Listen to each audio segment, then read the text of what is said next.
ہم لوگ جب لاہور میں رہا کرتے تھے نا، تو انیشلی تو جب ہمارا صاحب سے تعلق بنا تھا تو ہم وہیں رہتے تھے، مونی روڈ ہی رہتے تھے، تو ہمارا تعلق بن گیا تھا۔ تو پھر 76 میں میری جاب لگی اسلام آباد، تو میں پھر اسلام آباد جاتا تھا ویکینڈ پہ۔ پھر اس زمانے میں فرائیڈے کو چھٹی ہوتی تھی۔ بھٹو کا دور تھا، بعد میں پھر ضیاء کا دور آ گیا تھا 1 سال بعد، تو ہم وہاں جاتے تھے، تو ویکینڈ پہ آ جاتے تھے، تو فرائیڈے اکثر صاحب کے ساتھ ہی پڑھتے تھے۔ تو پھر ابا جی کا وہ وابڈا میں ابا جی آئے تھے نا ڈیپوٹیشن پہ، تو پھر جب وہاں پوری ہوئی ڈیپوٹیشن تو ریلوے میں ڈیپوٹیشن تھی ایک، تو پھر ابا جی ریلوے میں آ گئے ڈیپوٹیشن پر ہی۔ ابا جی کا پیرنٹ ڈپارٹمنٹ تھا ڈیفینس سروسز، تو یہ آرمی، نیوی، ایئر فورس، ان کا آڈٹ ہوتے تھے نا ڈیفینس سروسز، تو آڈیٹر جنرل کو رپورٹ کرتے تھے۔ تو یہی وجہ ہے ہم اکثر کینٹس میں رہے، کیونکہ وہ آڈٹ ان کا ہوتا تھا، تو کینٹ میں کوئی گھر بھی مل جاتا تھا تو وہی رہتے تھے۔ تو وہ پھر ہم ابا جی جب ریلوے میں چلے گئے تو پھر ریلوے کا ان کو گھر ملا، تو وہ پھر ہم نے وہاں سے چھوڑ کے پھر ہم ریلوے والے گھر میں چلے گئے تھے۔ وہ تھا وہ دھرم پور پہ نہر ہے نا، تو آگے تھوڑا جائے تو لیفٹ پہ گولف کلب آتی تھی، گولف کلب تھی، اب کچھ بن گیا ہے شاید، اور اس کے ساتھ ریلوے کالونی تھی، تو اچھے بڑے بڑے گھر تھے اس میں، تو ہم وہاں چلے گئے تھے۔ تو ادھر بھی پھر یہ ہوتا تھا کہ ویکینڈ پہ میں آتا تھا، تو پھر جمعہ تو ہم لوگ حضرت صاحب کے پاس ہی پڑھتے تھے آ کے۔ پھر ایک دفعہ پھر یہ ہوا تھا کہ جب ابا جی ریٹائر ہو گئے 82 میں، تو پھر ہم سمن آباد میں ایک بہت چھوٹا سا گھر تھا ہمارا، جو ابا جی نے ان کے دوست تھے، ان کے کہنے پہ بار کہنے پہ ابا جی نے لے لیا تھا، مگر وہ گھر بعد میں ہم سب کے بڑا کام آیا، وہ گھر بڑا کام آیا۔ تو وہ اس گھر میں پھر ہم شفٹ کر گئے تھے، تو مگر ابا جی جب 82 میں ریٹائر ہوئے، پھر 83 میں ابا جی نے حج کیا، تو 83 میں مجھے ٹریننگ پہ جانا پڑا باہر جرمنی، تو پھر ابا جی 2 مہینے کے لیے پھر وہیں رہے بچوں کے پاس، ابا جی اور امی جی وہاں پر۔ تو ادھر پھر ابا جی کو ایک وہ جاب آفر ہوئی ریلوے کی سیکریٹری شپ کی، وہ ایک ریلوے کی سوسائٹی تھی، تو وہ کوآپریٹو سوسائٹی جو قرضے وغیرہ ایکسٹینڈ کرتی تھی اسٹاف کو، تو اس کا گڑی شاہ کے بالکل چوک میں دفتر تھا۔ اس میں خوبی یہ تھی کہ نیچے دفتر تھا اور اوپر گھر تھا۔ تو وہ پھر 84 میں جب ابا جی وہاں گئے تو پھر ہم نے وہ چھوٹا سا گھر تھا وہ چھوڑ کے پھر ہم وہاں چلے گئے۔ تو اس میں 83 میں نے اٹامک انرجی چھوڑا تھا، تو 2 سال کے لیے میں پھر ایک پرائیویٹ انڈسٹری تھی مرید کے پاس، ربر کی انڈسٹری تھی، میں وہاں 2 سال کام کیا تھا۔ اسی کمپنی نے مجھے جوائننگ سے پہلے ٹریننگ پہ بھیجا تھا، ان کا جی پہلے ٹریننگ ہے آپ کی، باہر پھر ادھر جوائننگ۔ تو وہ پھر ہم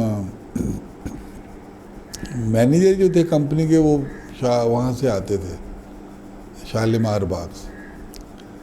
پھر ایف ایکس جب گاڑی نئی شروع ہوئی تو کمپنی نے ان کو کہا کہ آپ یہ ایف ایکس لے لیں، تو اس پہ آیا جایا کریں بجائے وہ بسوں پہ جو آپ آتے ہیں۔ تو اور ان کو یہ بھی کہہ دیا کہ یہ جو آفیسرز ہیں 2-3 ان کو آپ راستے میں فکس کر لیں میں کہاں کھڑا ہونا ہے، تو وہاں سے لے لیا کریں۔ تو ایک صاحب تھے شفقت صاحب جو وہاں ایم ایس سی تھے، وہ کام کرتے تھے ہمارے سے پہلے سے، وہ شاد باغ سے آتے تھے۔ شاد باغ لاہور میں ہے، 2 موریا پل کے پرے، دیکھا ہوا نا، تو وہاں رہتے تھے۔ تو پھر میرے دل میں وہ گڑی شاہ کے ہمارے بالکل ساتھ سے ہی گزرتے تھے، تو میں تو وہاں سے بیٹھ جاتا تھا، ان کو کہتے تھے کہ تم ادھر آؤ، دو موریا پل کے باہر آ کے وہاں کھڑے ہو. تو مجھے کبھی کبھی یہ اللہ تعالیٰ کی طرف سے ہوتا تھا کہ یار وہ میں فجر کی نماز صاحب کے ساتھ پڑھوں. تو جب ہم وہاں رہتے تھے گولف کلب میں، وہاں بھی میں کئی دفعہ ایسا ہوا کہ چند ہفتے میں پڑھا. جب میں سمن آباد والے چھوٹے گھر میں تھا وہاں بھی ایسا ہوا کہ میں فجر کی نماز جا کے احساق کے ساتھ پڑھتا تھا.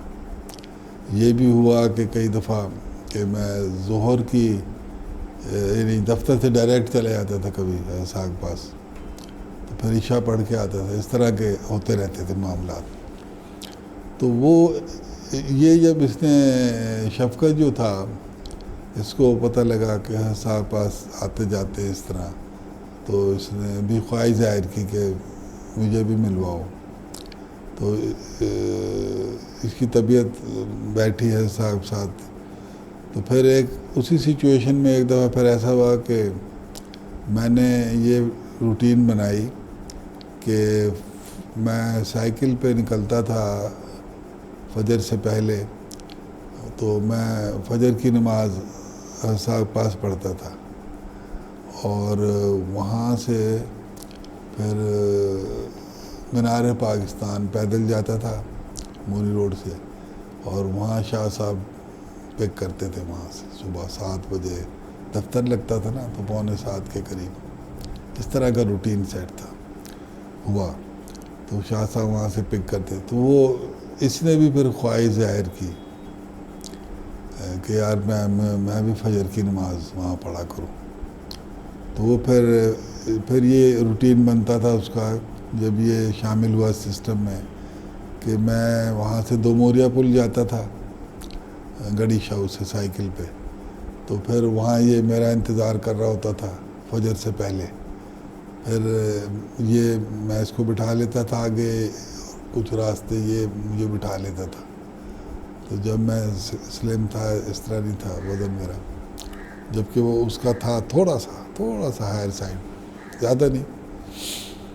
تو وہ پھر ہم وہاں جاتے تھے، تو سائیکل چھوڑ دیتے تھے. پھر شاہ صاحب ہمیں مینار اتار دیتے تھے واپسی پہ، اور پھر ہم وہی اسی طرح سائیکل لے کے اور وہ اس کو دوبارہ وہی سائیکل کرتے تھے. یہ تھا. تو وہ ایک دفعہ ایسا ہوا تھا میں نے تمہید باندھی، وہ جو بات کرنے لگا اس کی. وہ ایک دفعہ ایسا ہوا کہ میں اسی طرح سائیکل پہ میں جا رہا تھا. تو میں نے اس کو کہا، میں نے کہا یار یہ جو بس صاحب سے تعلق بنا ہے نا آپ کا، اس کو آپ نے قائم رکھنا ہے. تو پیوستہ رہ شجر سے امید بہار رکھ. یہ میں نے ان سے کہا ایک دن. تو حضرت صاحب کی یہ عادت مبارک تھی کہ فجر کے بعد کبھی کبھی جب ان کا دل کرتا تھا تو وہ کچھ بیان فرما دیتے تھے، مختصر 5-10 منٹ کا تو بیان فرما دیتے تھے. تو وہ اس روز جس دن میں نے اس کو یہ کہا تھا تو صاحب نے اسی طرح مختصر بیان فرمایا. تو جو ہم لوگ رائٹ سائڈ پہ تھے، دونوں صف کی رائٹ سائڈ، تو صاحب نے کنکلیوڈ بیان کو پتہ کیسے کیا، ہم ایسے ہماری طرف دیکھا اور فرمایا پیوستہ رہ شجر سے امید بہار رکھ. وہ ہل گیا جو میرے ساتھ ہو. میں کہا یہ اس لیے ہے کہ ہمیں صاحب نے یہ دکھایا کہ میری توجہ میں ہوتی تو جو گفتگو تمہاری ہوتی ہے وہ توجہ سے ہی میری ہوتی ہے، ورنہ تو نہیں کر سکتے گفتگو.